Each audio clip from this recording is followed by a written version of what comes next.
Bubbles in resin are not random. They are the result of specific parts of the process. You can measure correctly, mix carefully, and still end up with bubbles. And once resin begins to cure, your ability to correct them becomes very limited. So the goal is not to fix bubbles at the end, but to control them from the very beginning. One of the most common causes is mixing too fast. Fast movement pulls air into the resin, causing bubbles that later need to escape. Slow, controlled mixing keeps the material more stable and reduces how much air is introduced from the beginning. Temperature affects how easily bubbles can move through resin. When resin is cold, it becomes thicker.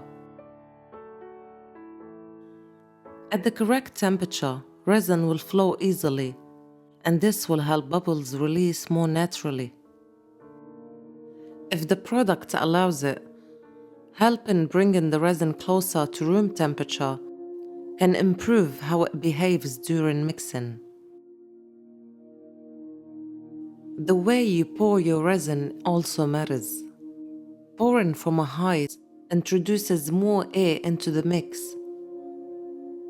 Lower controlled pour keeps the movement smoother and reduces bubbles in your resin.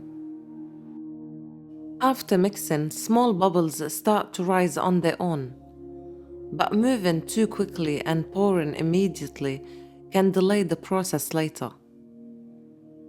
Allowing the resin to rest after mixing gives the bubbles time to rise and release on their own before you begin pouring. So reducing bubbles is not about how you react to a problem. It's about controlling the start and the process.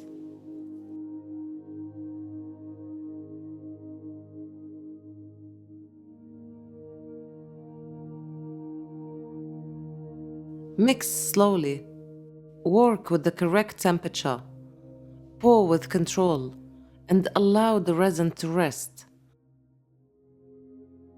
Next, we'll learn how to work with resin safely and why it's an essential part of the process.